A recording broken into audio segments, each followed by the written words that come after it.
Yo, how's it going? Recently, I did a top 10 4-star refund list of 2021, and naturally, we have to go into the 5-star one because why not? So, for today's video, that's exactly what we're going to do. No more intro, let's just get right into it. Kicking us off at number 10, we have Nyla, who got a really long description in her weapon. So I decided to cut out the unnecessary stuff. So for this big old bad boy of a weapon, we got Slaying. We have attack speed +5 if within 3 spaces of an ally or if the foe's HP is 75% or more. And if both conditions are met, she inflicts -5 attack and defense on the foe, essentially giving her +10 attack, +5 speed, +5 defense, and +5 resistance. And then extra beast stuff, basically if she transforms, she gets an additional +2 attack and Wudao, except instead of 10 it's +7. And she basically resets the cooldown acceleration effects, basically meaning that she can't get inflicted by guard and the foe cannot accelerate their cooldown any faster, which is really nice. And then if she's transformed, she gets Canto remaining +1, and then if her HP is above 25% or more, she gets +4 to everything, and if she deals damage of any kind, she gets 7 HP back per hit. Now, let's just digest all this real quick. She essentially gets +14 attack, +9 defense, +9 speed, and +9 resistance if all conditions are met. She has null guard. She gets an additional +7 true damage if her special triggers, and she has Slaying, and she has Canto, and she has Bellringer. Now, I would definitely say the reason she's at number 10 is not only because she got all this, but because of her PRFC Glare. I think because she has Glare with Canto, she can actually become a really fantastic hit and run unit, which is really strong, especially for Gale Force strategies. And while that may neutralize any sort of true damage she gets from her special, the fact of the matter is that she's basically getting a ridiculous amount of stats from her weapon alone. She can inflict gravity on the foe, meaning she can run away, and while she can't run Odd or even Tempest because Glare is in her C slot, the fact of the matter is that because she also has remaining Canto +1, she can act as a hit and run unit and she won't struggle to take down a lot of her foes, or even avoid damage in general, because again she's inflicting gravity with Glare, which is really nice. So even if she doesn't kill, she still has that going for her. But in any case, Nyla is a really fantastic hit and run unit who just gets a bunch of stats. And I gotta say, for what that's worth, she can definitely earn her spot at number 10, in my opinion. Next at number 9, we have Ishtar, who got a refund pretty early in the year. Basically, she gets Slaying with Darting Blow, and if she initiates combat or she isn't adjacent to an ally, she gets an additional +5 attack and speed and half null follow-up, which is really good when you think about the old strategies with Young Merrick and all the other null follow-up tones, which is basically just running wind sweep and then preventing any sort of counterattacks, which is really nice. And the fact that she has Slaying and is infantry means that she can run instant specials with no issue whatsoever. And she doesn't have to worry about guard effects because, again, she will have an instant special ready to go. You run this with Pent, she can have a 3 cooldown special ready to go with no issue whatsoever. It's basic, but it does the job. And even with Ascended Fiorm nowadays, this weapon still has a lot of merit. For as simple as it is, it does a lot. However, I don't know how much it will be doing nowadays because of the fact that omni-tanking is kind of diminished. So maybe it won't be as effective as it used to be. That being said, I still think that for what it's worth, you can run maybe Water Sweep if you want to take out far save mages if you want to do that, because it's not the most common tech, but you can still do it nonetheless because a lot of far save units tend to be mages. But in any case, I believe Ishtar has earned her spot at number 9. Next at number 8, we have Hector, both OG Hector and Valentine Hector, because they share the same weapon, I guess, so whoop-de-doo there.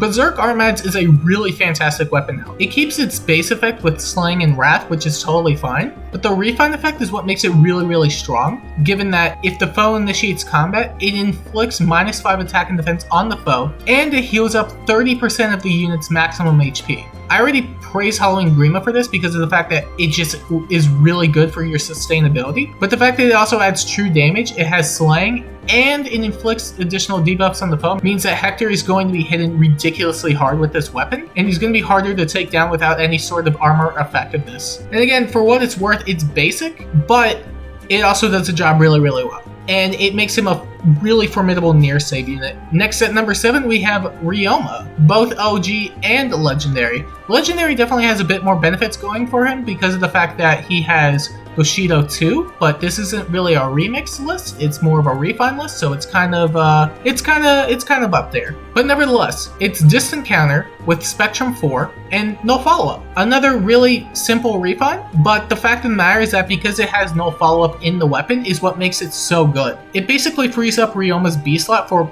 pretty much whatever you want to run. He can run damage reduction, which is pretty much the go-to because he doesn't really have the best bulk. However, with damage reduction such as Spurn or Repel or whatever you choose to run, it increases his survivability really well, and he doesn't have to worry about taking too much damage because the foes are only going to be able to attack once, provided that A, they don't outspeed, and B, they don't have Brave, which is really nice. I will say though, Omni-tanking has kind of diminished, as I mentioned earlier, because of the fact that you have damage reduction nullification from Young Innis, you have fatal smoke stuff such as Dual Lift and Legendary Sigurd, and the fact of the matter is that saves just disregard the need for one unit to tank on everything. Even with that aside, the fact that he has no follow-up in his weapon, and he doesn't necessarily have to be solo for it, means he is arguably already a better Marita, because he can run additional supports with far save, or even near save, depending on what you want to run on him. And the additional sets he gets helps him at least catch up to modern BST, but outside of that, no follow-up weapon, always good in my book. Next at number 6, we have Light Yarn,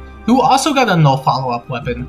Now, she didn't actually have Cypher art from what I could find, so she gets her regular portrait art, which kind of sucks because it's going to be the only one that stands out. But nevertheless, she gets no follow-up, and she gets a bunch of stats depending on how many visible stats are on her and the foe combined. This essentially can make her a fantastic melee specialist, given the fact that she's basically becoming a massive stat ball, and with her already good stat line, this is going to help her out a lot in the long run. Her only bad stat really is her res, which is fine because as a melee specialist, you're mostly going to be taking on foes that target her defense, and because she has no follow-up in her weapon, she can free up her B slot for something else entirely, which is really good, especially since she can't really get access to no follow-up naturally. So assuming she gets the maximum amount of bonuses, right? She's essentially getting plus 10 to her attack, speed, defense, and res, on top of whatever she has visible. This can actually make her, as I just mentioned, a really solid melee specialist because she's going to be tanking a lot. She gets additional stats from her weapon as well, so she can actually max out at a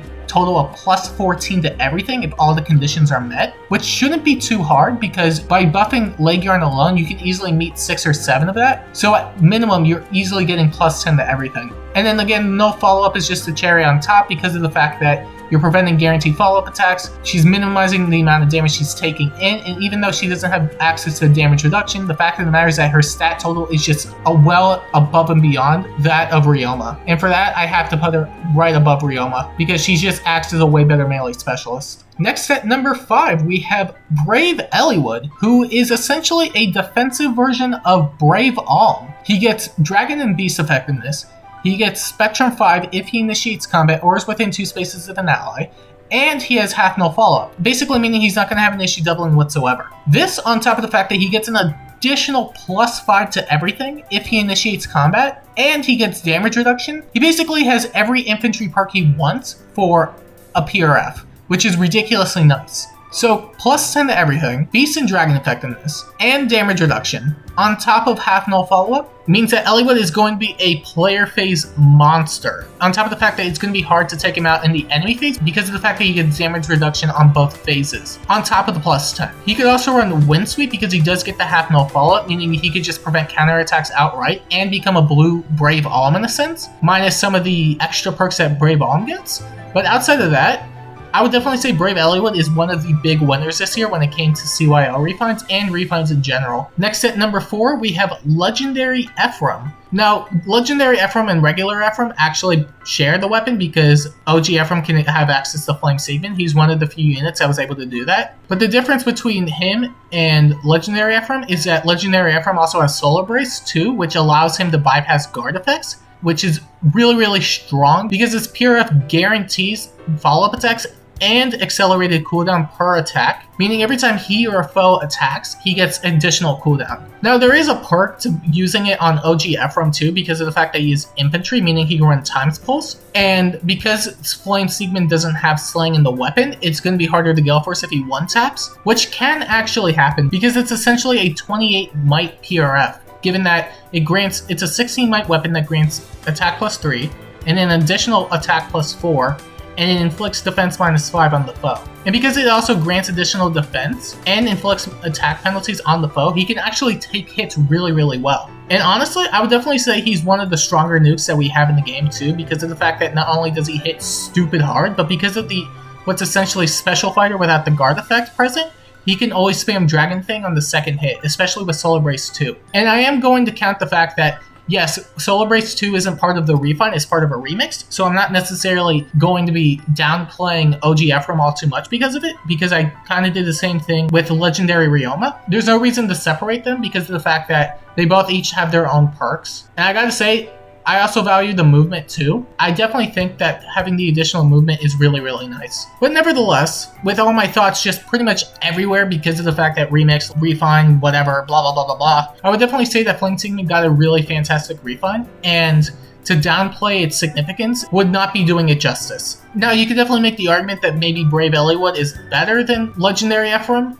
I could make the case too. I'm kind of indifferent one way or the other, but I would definitely say the nuking potential is really, really ridiculous. I would definitely say Legendary Ephraim got the 4th best 5-star refine this year. And then we get to our top 3, starting with Legendary Marth, who also got a ridiculous amount of stuff. He basically gets Spectrum 8, he has Dragon Effectiveness, he has Bonus Doubler, and Spectrum Unity. So basically, no matter what you do to him, if you buff him, he gets bonus stats. If you debuff him, he gets bonus stats. He just becomes a massive, massive stat ball, and you can't do anything about it if he's buffed or debuffed. And while this also doesn't necessarily influence his ranking, because he also has access to Shining Emblem, it can be self-sufficient. It's going to be hard to neutralize his weapon whatsoever, unless you have some sort of like Spectrum lull, but that's pretty much just on Julia. But even then, if he is debuffed, then it's not going to matter because then he just has the benefit of the extra stats. The TLDR of it is that, yeah, he gets +8 naturally, and then whatever stats he gets from his weapon is it's ridiculous. He gets Bonus Doubler and Unity, which both can work at the same time as long as he's not panicked. Yeah, it's crazy. Honestly, if we were also taking remixes into consideration, I'd probably have him higher, but I'm currently not, which may or may not be a mistake. But in any case, I would definitely say Legendary Marth got a ridiculously good refine, and that honestly, he's going to be really hard to take down in general, especially with his remix. But again, the remix doesn't really influence the refine, even though it maybe it should. I don't know. It's something I didn't really take into consideration, but you know what? You'll let me know what you think. If it does, if you think it does, I would move him higher. Same with Legendary Ephraim. If it doesn't, same place. Next at number 2, I don't think many people are going to agree with this, but I have Kinshi Hinoka. Now, Kinshi Hinoka's weapon it's basically joint drive attack and joint drive speed, and then it inflicts -4 attack speed and defense on foes within 3 spaces during combat. Now, initially, the refund was good, and it was definitely better than male Corins because it just works on everybody. However, I would definitely say it aged way better over this year because of the fact that Omni-tanking is diminished to the point where, yeah, you can run far safe or near safe support and then put Hinoka right in front. And then a melee specialist or a ranged specialist right in front of her. Meaning that you can stack up stats and debuffs on the foe with such minimal ease. To the point where both your far save or near save and then your range or melee specialist become massive stat balls. And because she is a flyer, you can also give her an additional Rhine in her C passive, meaning that you could just debuff for even more stats. It's basic, but I would say it's really, really potent in today's meta right now. And for that reason, I would definitely say, like, out of all the other refunds that we got, hers is definitely one of the best ones we got this year. I know it's going to be hard to argue a support weapon versus like an offensive weapon, such as like Exalted Falchion or Flame Sigma, which is why it's kind of tricky, but I do think her support capabilities are one of the best we have in the Aether meta right now. And then to finish off the top 10, we have Brave Alm. I don't think anyone was not expecting this one. Brave Alm is a really, really strong unit now. He has a 19 might weapon. He has guaranteed 3 movement, no matter what. Even if his HP depletes to 1% or 1 HP or whatever, he still has the 3 movement. He can get +10 to all his stats. 1 if he initiates combat, and 2 if his HP is above 25%, which is kind of weird because he has Sense Scale, which does deplete his HP relatively fast. But nevertheless, 3 movement, +10 to everything. And if he's faster than a sword, lance, bow, dagger, or beast unit, he gets half no follow-up and wind sweep. This alone already allows him to take on a bunch of melee foes with no issue whatsoever. But considering the fact that he also has dragon effectiveness, which while is kind of niche, does play a vital role in this refine because of the fact that no matter what, every one ranged foe is going to have a hard time surviving Alm. He has Wind Sweep, and he has Dragon Effectiveness. So no matter what one ranged foe you bring, they're going to struggle. Unless they have some sort of way to bypass his Wind Sweep effect, such as Null Counter Disrupt, he's going to be destroying you. And also, to be fair, Null Counter Disrupt is already kind of niche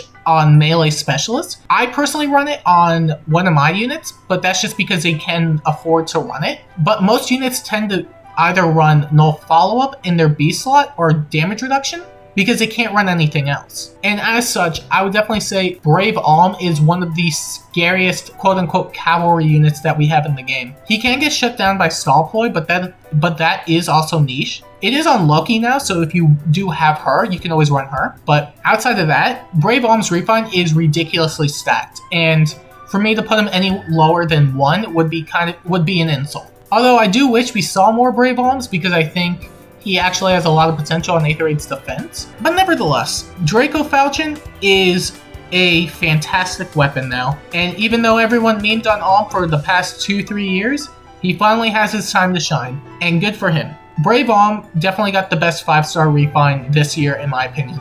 But let me know what you think. I would love to hear who you think deserves to be on this list or who doesn't deserve to be on this list. Just let me know your thoughts. But in any case, this has been my top 10 5-star refines of 2021 list. Thanks for watching, and I'll see you next time.